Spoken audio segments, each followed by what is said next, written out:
Selamat berjumpa lagi semua anak Bude Yanti yang sangat dibanggakan oleh para Tobrut. Sekarang kita akan kembali diperlihatkan dengan Xiao Yan yang pada saat ini menanyakan beberapa informasi kepada QQ. Masih banyak informasi yang diperlukan oleh Xiao Yan agar Xiao Yan bisa bersiap menghadapi serangan kepada dunia sensi. Terlebih lagi Xiao Yan juga pada saat ini telah mengetahui bahwa tampaknya pagoda pemurnian adalah benda yang dicari oleh banyak alam. Xiao Yan pada akhirnya menekan pemikirannya dan kembali bertanya kepada QQ. Xiao Yan bertanya seberapa yakin QQ bahwa Taixu akan menyerang dunia sensi. QQ pun segera berkata bahwa sekitar 99%. Xiao Yan pun mengerutkan kening dan pada saat ini kembali bertanya apakah dunia Taixu itu sangat kuat. QQ pun segera menjawab bahwa sesungguhnya bukan itu permasalahannya. Ini hanya karena sumber daya terintegrasi sepenuhnya. Hal itu membuat yang kuat menjadi sangat kuat sementara yang lemah menjadi semakin lemah. Ketika orang-orang kuat di dunia Taixu ini memiliki kekuatan absolut maka mereka benar-benar akan dapat dengan mudah melakukan invasi. Mendengar hal tersebut Xiao Yan pun mengangguk dan bisa mengerti apa yang pada saat ini dikatakan oleh QQ. Xiao Yan menyadari bahwa orang-orang kuat di dunia sensi saat ini sangat langka. Jatuhnya Yang Mulia dan Dewa Jahat hampir membuat dunia sensi menghadapi sesuatu ancaman yang buruk. Namun meskipun begitu Xiao Yan pada saat ini percaya pasti dunia sensi juga telah membuat sebuah rencana. Hanya saja Xiao Yan masih belum mengetahui rencana tersebut dan Xiao Yan masih harus mengumpulkan banyak informasi.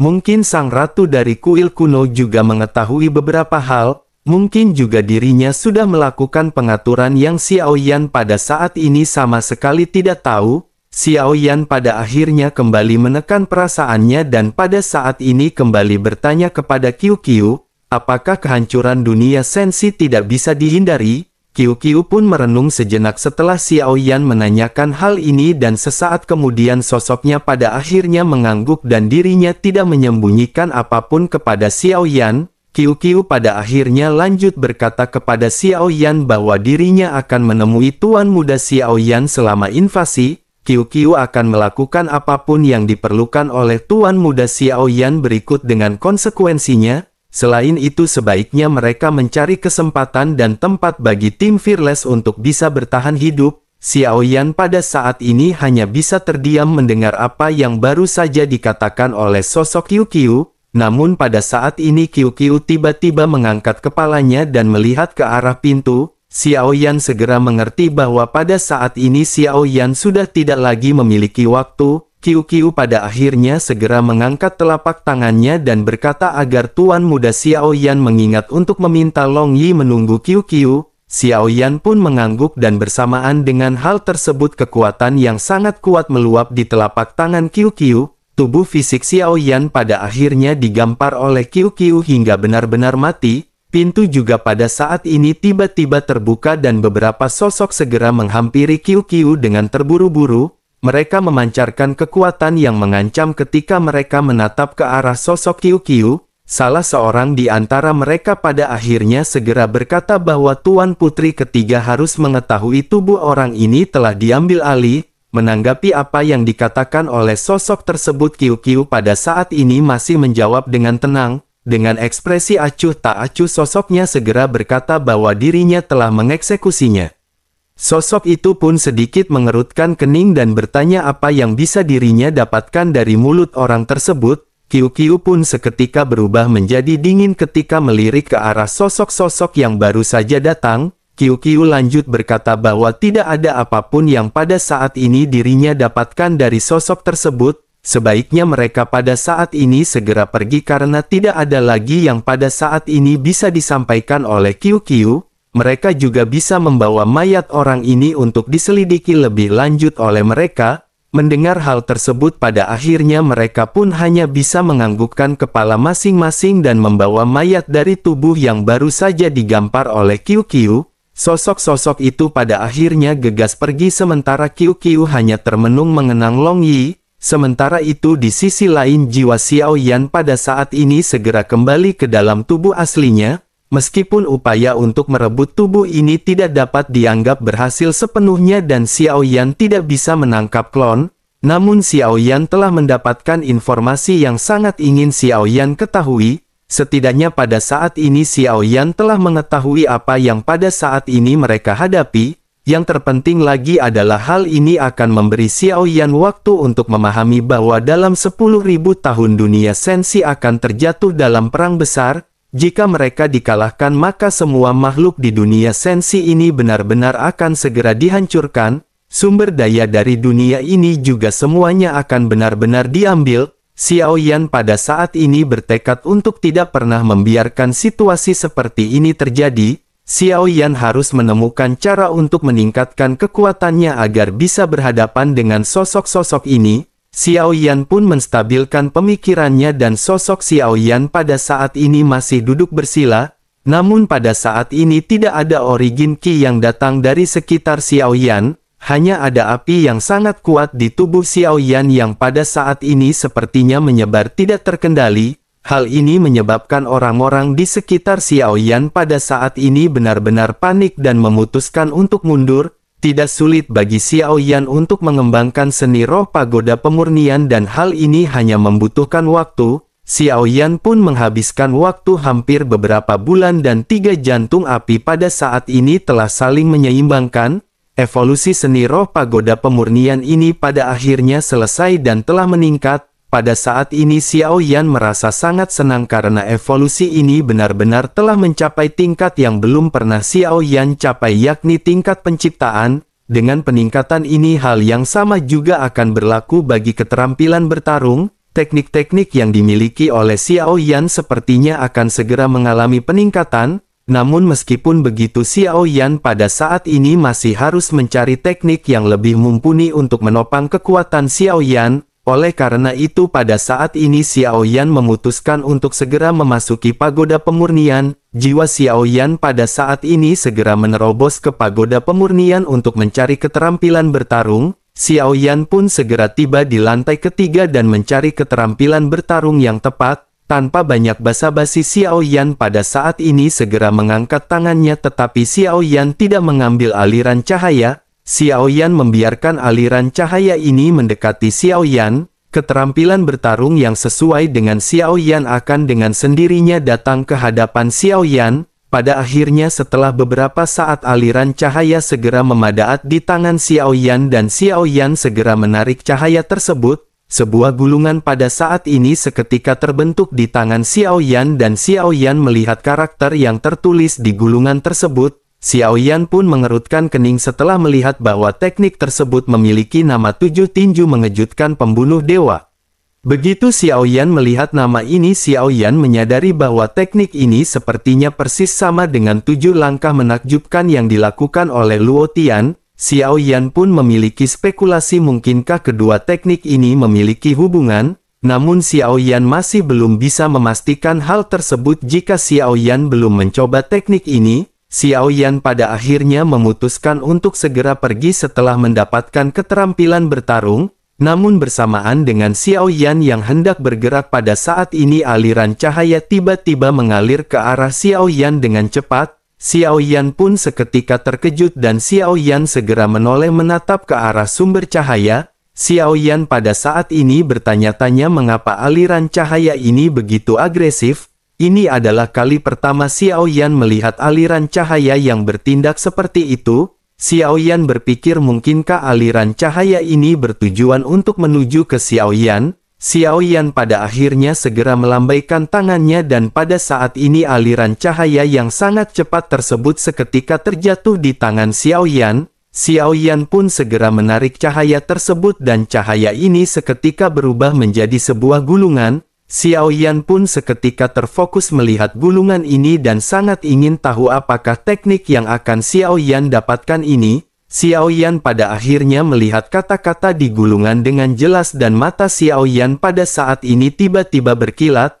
Ekspresi ketidakpercayaan pada saat ini seketika muncul di wajah Xiao Yan. Xiao Yan pun bergumam membacakan nama gulungan yang memiliki nama Labu Dewa Bermata 9. Xiao Yan pada saat ini seketika dipenuhi dengan keterkejutan. Ini adalah labu harta karun yang Xiao Yan miliki dan telah Xiao Yan gunakan beberapa kali sebelumnya. Xiao Yan juga sangat tertarik dengan labu tersebut dan Xiao Yan memang berniat untuk mencari informasi mengenai labu harta karun ini. Sejauh ini Xiao Yan hanya mengetahui bahwa ketika Xiao Yan menggunakan labu tersebut, maka akan ada sosok yang terlihat seperti penjahat kuat yang muncul dari labu itu. Xiao Yan tidak mengetahui info lebih lanjut dan Xiao Yan tidak menyangka bahwa gulungan dari teknik ini benar-benar ada di pagoda pemurnian. Xiao Yan pada akhirnya dengan bersemangat segera membuka gulungan dan bersamaan dengan hal tersebut, sejumlah besar informasi pada saat ini segera mengalir ke dalam pikiran Xiao Yan.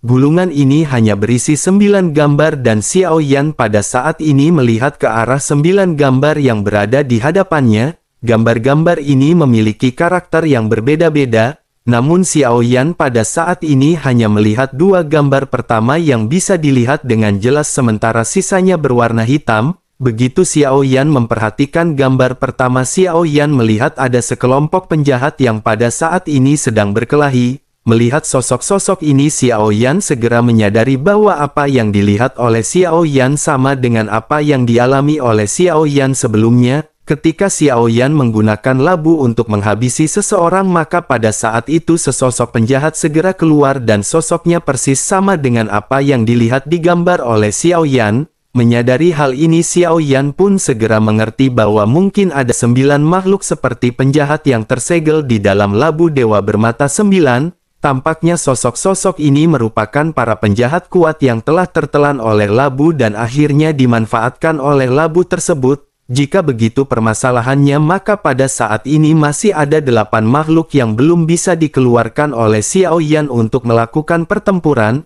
Satu makhluk yang keluar saja sudah memiliki kekuatan yang cukup kuat dan bagaimana dengan 8 sosok yang tersisa? Jika Xiao Yan bisa mengaktifkan semuanya, bukankah dengan begitu maka hal ini akan menjadi kartu truf mutlak bagi Xiao Yan? Xiao Yan pun merasa sangat senang sebelum akhirnya Xiao Yan pada saat ini segera melihat ke gambar kedua. Di gambar kedua ini ada seorang lelaki tua yang terlukis. Lelaki tua ini berpakaian compang camping dengan memegang pedang setinggi setengah meter dan banyak pedang juga pada saat ini berada di punggungnya. Xiao Yan pun melihat tulisan yang menyebutkan bahwa pria ini bernama Pendekar Pedang Gila. Melihat gambar ini, Xiao Yan pun sedikit terkejut, tetapi Xiao Yan juga langsung mengerti arti dari semua ini. Sepertinya ketika Xiao Yan meminta bantuan dari labu, Xiao Yan masih bisa melakukan dengan cara yang sama tetapi namanya dirubah. Tampaknya Xiao Yan hanya perlu mengucapkan mengundang Pendekar Pedang Gila untuk membunuh seseorang. Namun ini hanya tebakan Xiao Yan dan ini masih belum bisa dikonfirmasi oleh Xiao Yan. Tetapi meskipun begitu, Xiao Yan pada saat ini sudah cukup merasa senang dengan informasi yang Xiao Yan dapatkan.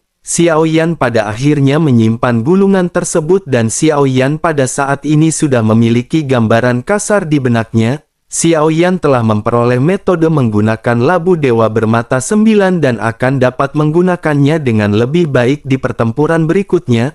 Sementara itu untuk teknik sebelumnya yang Xiao Yan dapatkan pada saat ini, Xiao Yan memutuskan untuk langsung menuju ke lantai atas menara. Xiao Yan memutuskan mengaplikasikannya langsung ke dalam pertempuran di lantai atas menara. Namun sebelum itu Xiao Yan ingin tahu apakah Xiao Yan pada saat ini bisa masuk ke lantai 10 dari menara. Pada akhirnya Xiao Yan sampai di lantai terakhir yang terbuka dan pada saat ini bertanya apakah Xiao Yan sudah memenuhi syarat untuk memasuki lantai 10.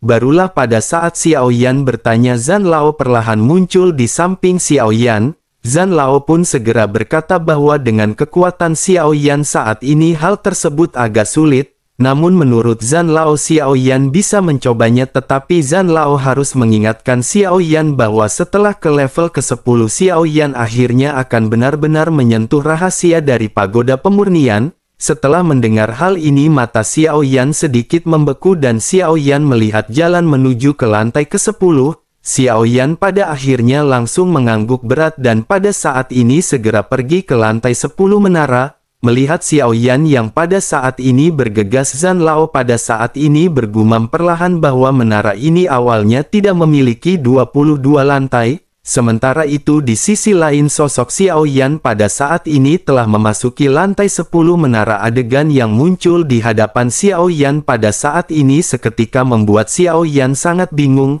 Xiao Yan tidak dapat memahami apa yang pada saat ini berada di hadapannya. Xiao Yan berada di pinggiran dan Xiao Yan pada saat ini menatap ke arah tengah. Terdapat sebuah kolam air yang jernih dan di atas kolam air tersebut terdapat sebuah pohon raksasa yang digantung. Pohon ini memancarkan cahaya bintang yang tidak terhitung jumlahnya dan memancarkan kilauan yang sangat terang. Melihat hal ini Xiao Yan pada akhirnya memutuskan untuk sedikit maju. Bersamaan dengan hal tersebut akar pohon pada saat ini tumbuh dan berputar membentuk jembatan akar pohon. Xiao Yan pada akhirnya segera menaiki jembatan yang terbentuk dari akar pohon dan berjalan langsung menuju ke platform yang berada di tengah.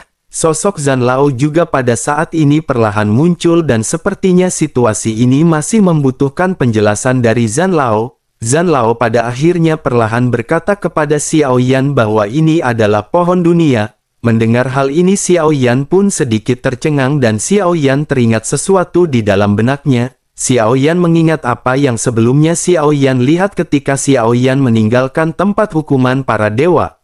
Pada saat itu Xiao Yan melihat sebuah pohon yang terasa sangat besar yang persis sama dengan pohon di hadapannya. Xiao Yan pada akhirnya tanpa sadar menggumamkan kata pohon dunia di tengah-tengah keterkejutannya. Zhan Lao pun mengangguk dan kembali berkata perlahan kepada Xiao Yan bahwa Xiao Yan bisa pergi ke dunia lain melalui pohon dunia. Begitu perkataan ini terdengar sosok Xiao Yan pada saat ini kembali terkejut. Xiao Yan pada akhirnya bertanya mungkinkah hal tersebut berarti bahwa Xiao Yan bisa pergi keluar dunia sensi melalui pohon dunia ini. Zhan Lao pun kembali menganggukkan kepalanya dan berkata bahwa itu memang benar. Namun sejauh ini Xiao Yan hanya bisa melakukan perjalanan menuju ke dunia yang tanpa pemilik. Sedangkan untuk dunia lain Xiao Yan harus memiliki segel dari dunia yang akan Xiao Yan tuju. Jika Xiao Yan tidak memilikinya maka Xiao Yan akan langsung terhapus selama proses perjalanan.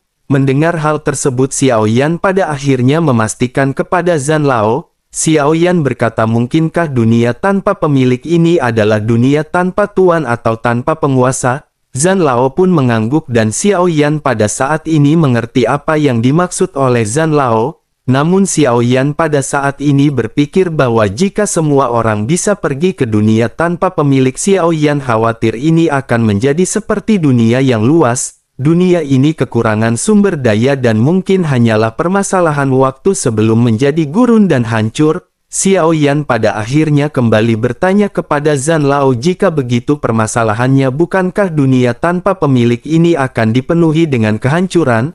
Menanggapi hal tersebut Zhan Lao pada saat ini segera berkata bahwa dirinya tidak tahu cara mengetahui mengenai dunia ini, tetapi suatu yang pasti adalah bahwa dunia tanpa pemilik ini tidak seperti dunia yang rusak. Sebaliknya kehidupan dan sumber energi yang dimiliki oleh dunia tanpa pemilik ini seringkali di luar imajinasi. Selain itu kunci untuk menjadi yang mulia juga sepertinya berada di tahap ini. Yang mulia pada saat itu telah mengunjungi beberapa dunia tanpa pemilik sebelumnya. Tentu saja dengan begitu dirinya juga telah mendapatkan manfaat dari dunia-dunia tersebut. Mendengar hal tersebut Xiao Yan pun pada saat ini sedikit merenung. Dapat dikatakan bahwa munculnya pohon dunia ini tidak diragukan lagi telah menemukan arah baru bagi Xiao Yan. Xiao Yan dapat berlatih di dunia yang tidak memiliki tuan dan merebut sumber daya dari dunia yang tidak memiliki tuan ini. Xiao Yan akan bisa menggunakan energi ini untuk memperjuangkan dunianya sendiri. Ini bukanlah sebuah ide buruk dan Xiao Yan pada saat ini kembali bertanya kepada Zhan Lao. Xiao Yan bertanya bisakah semua orang melakukan perjalanan melalui pohon dunia ini? Zhan Lao pun menggelengkan kepalanya dan berkata tentu saja tidak seperti itu, hanya sesosok makhluk yang dikenali oleh pohon dunia itu sendiri yang dapat melakukan perjalanan. Xiao Yan pun sedikit terkejut sebelum akhirnya Xiao Yan kembali bertanya kepada Zhan Lao apakah Xiao Yan juga makhluk hidup yang dikenali oleh pohon dunia ini. Zhan Lao menghela nafas dan berkata kepada Xiao Yan bahwa Xiao Yan pada saat ini bisa mencoba memasukkan tangannya ke dalam kolam. Jika Xiaoyan tidak mendapatkan persetujuan dari pohon dunia maka pintu tempat Xiaoyan pergi tidak akan muncul. Ketika Xiaoyan mendengar hal ini Xiaoyan pun segera menoleh menatap ke arah kolam yang memiliki air berwarna biru. Sesuai dengan apa yang dikatakan oleh Zhan Lao, Xiaoyan perlahan-lahan mengulurkan telapak tangannya ke dalam kolam air. Begitu 5 jari menembus air seluruh kolam air pada saat ini meletus dengan cahaya biru. Setelah itu piringan di bawah kaki Xiaoyan mulai berputar, pohon dunia yang berada di atas kepala Xiaoyan juga pada saat ini menyebar ke sekeliling, akar pohon besar muncul di antara piringan tersebut dan seketika menjalar ke bawah. Sebuah jembatan pohon pada saat ini kembali terbentuk dan di ujung jembatan pohon tersebut sebuah ruang berwarna ungu muncul di hadapan Xiaoyan. Melihat hal ini Xiaoyan pun tanpa sadar bertanya apakah ini jalan menuju ke dunia lain. Xiaoyan pun tertegun sejenak ketika Xiaoyan melihat ruang berwarna ungu ini. Xiaoyan pun tanpa sadar sedikit melangkah maju dan siap masuk untuk mencari tahu. Tetapi pada saat yang bersamaan sosok Xiaoyan pada saat ini segera dihentikan oleh Zhan Lao. Zhan Lao menjelaskan lagi kepada Xiaoyan bahwa hanya tubuh asli yang bisa melewatinya. Xiaoyan juga harus memiliki kekuatan minimal Dogat bintang 5 untuk menahan tekanan perjalanannya. Jika Xiaoyan tidak ingin jiwanya hancur maka jangan mencoba untuk masuk dengan mudah. Mendengar hal tersebut Xiaoyan pada akhirnya seketika dengan hati-hati kembali melangkah mundur. Bersamaan dengan hal tersebut cahaya pun perlahan menghilang dan akar pohon di bawah kaki Xiaoyan dengan cepat kembali ke posisi semula. Ruang ungu juga pada saat ini berputar dan menghilang dan semuanya kembali normal. Xiaoyan pada saat ini segera memiliki beberapa ide di benaknya untuk merebut klon. Jika Xiaoyan memiliki banyak avatar dan Xiaoyan bekerja bersamaan Xiaoyan akan memiliki banyak peluang untuk meningkatkan kekuatannya. Xiaoyan akan membawa klon-klon ini menuju ke dunia lain untuk berlatih bersama-sama dengan Xiaoyan. Namun memikirkan persyaratannya berarti tubuh klon dari Xiaoyan ini harus memiliki setidaknya kekuatan Dogat bintang 5. Terlebih lagi dengan Xiaoyan memiliki beberapa avatar yang bekerja bersamaan Xiaoyan akan memiliki lebih banyak peluang.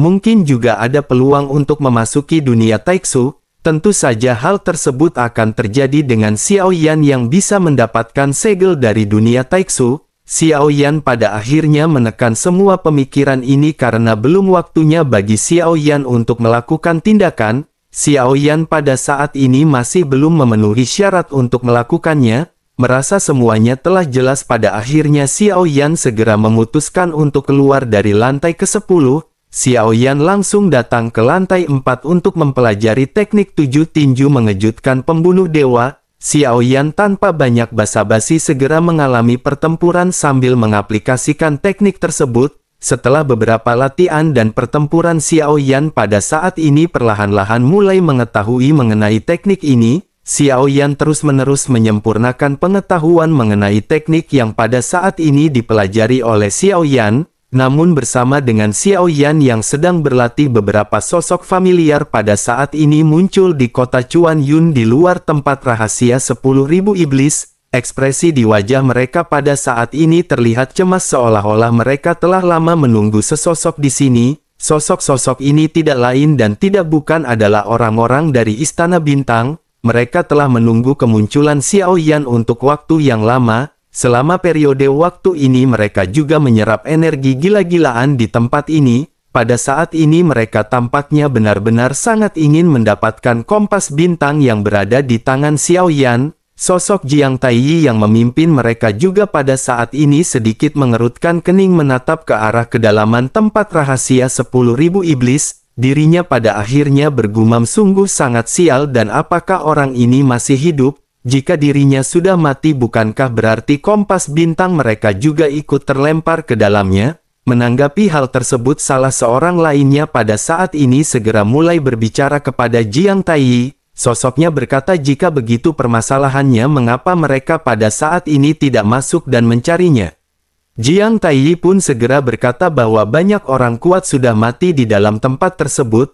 Apakah menurutnya mereka akan bisa keluar dengan selamat dengan kekuatan mereka? semua orang dari Istana Bintang pada saat ini hanya bisa terdiam mendengar apa yang baru saja dikatakan oleh Jiang Taiyi. Sosok Xiao Yan merupakan sosok kuat di hadapan mereka, namun dengan kekuatan yang dimiliki oleh Xiao Yan saja Xiao Yan benar-benar mati di dalam tempat rahasia 10.000 iblis. Melihat anggotanya yang pada saat ini hanya bisa terdiam, Jiang Taiyi pada akhirnya kembali mulai berbicara. Jiang Taiyi berkata agar mereka pada saat ini jangan khawatir, masih ada waktu sebelum makam rahasia 10.000 iblis ini dibuka kembali. Jika mereka tidak bisa menunggu sampai saat itu, maka mereka akan masuk dengan pasukan besar untuk melihatnya. Namun mereka juga tidak perlu mengambil resiko apapun karena yang terpenting adalah kehidupan mereka. Semua orang pun mengangguk dan pada saat ini mereka hanya bisa terdiam menunggu kemunculan Xiao Yan. Mereka juga menunggu dibukanya tempat rahasia 10.000 iblis. Kota Chuan Yun yang awalnya sepi juga pada saat ini mulai kembali menjadi hidup karena makam rahasia 10.000 iblis akan segera dibuka. Namun tidak lama setelah itu pada saat ini sekelompok sosok datang dan suasana di kota Chuan Yun kembali tertekan. Pada saat ini semua orang melihat ke arah langit setelah mendengar raungan yang memekakkan telinga dan bergema di dekat ngarai. Suara ini berasal dari suara gemuruh yang disebabkan oleh penjerahan kejam terhadap sejumlah besar orang.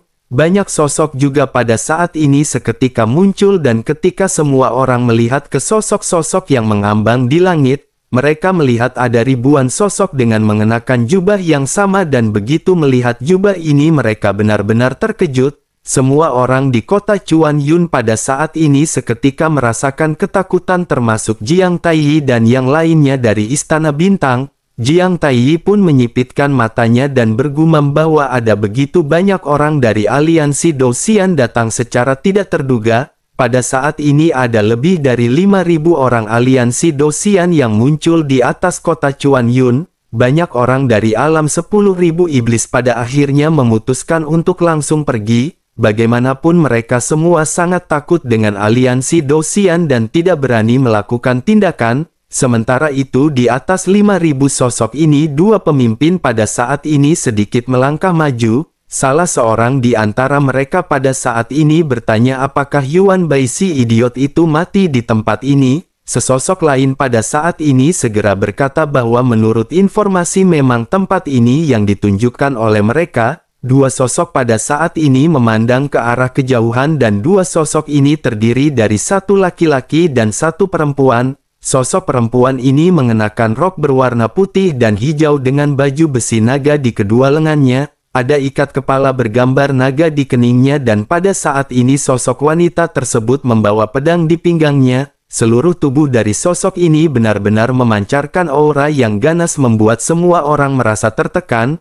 Wanita ini tidak lain dan tidak bukan adalah Yang Mulia Surga Ketiga yang bernama Jiansu. Sementara itu sosok pemimpin lainnya adalah sosok pria dengan tinggi sekitaran 3 meter. Sosoknya benar-benar terlihat besar dengan bagian atas tubuh yang pada saat ini terlihat berotot. Tinju dari sosok ini ditutupi dengan baju besi berat dan dirinya benar-benar tampak mendominasi. Pria ini adalah Yang Mulia Surga Kelima Aliansi Dou-Xian yang bernama Wu Zhen. Pada saat ini mata indah dari Jiansu sedikit menyipit ketika dirinya mulai kembali berbicara. Sosoknya berkata bahwa dirinya tidak menyangka Yuan Bai akan mati setelah mengasingkan diri beberapa saat. Mungkinkah Yuan Bai ini masih terlihat lemah hingga berhasil dihabisi? Wu Zhen pun seketika berkata bahwa dirinya tidak merasa seperti itu. Yuan Bai adalah sosok yang selalu bertindak dengan cara yang menonjol. Mungkin dirinya terlalu ceroboh hingga pada akhirnya terjerumus ke dalam permasalahan. Jiansu pun seketika mengangguk dan pada saat ini kembali mulai lanjut berbicara. Sosoknya berkata bahwa mungkin saja setelah penyelidikan ini selesai gelar dari Yang Mulia Surga Keempat akan kosong dan itu merupakan kesempatan yang bagus bagi Wu Zhen. Wu Zhen pun tertawa dan lanjut berkata bahwa berkah yang berada di surga keempat benar-benar sangat bagus. Oleh karena itu setelah Yuan Bai mati maka Yang Mulia Surga Keempat sepertinya akan terjatuh ke tangan Wu Zhen. Jiansu pun hanya sedikit tersenyum sebelum akhirnya mulai menatap kembali ke kejauhan dan lanjut berbicara. Sosoknya berkata sebaiknya mereka mencari tahu beritanya terlebih dahulu. Mereka harus melihat berapa lama lagikah waktu yang dibutuhkan untuk tempat rahasia ini terbuka. Wu Zhen pun sedikit mengangguk dan keduanya pada saat ini segera memimpin ribuan orang-orang dari aliansi Dou Xian untuk pergi ke warung Bude Yanti dan memesan kopi tubruk yang legendaris.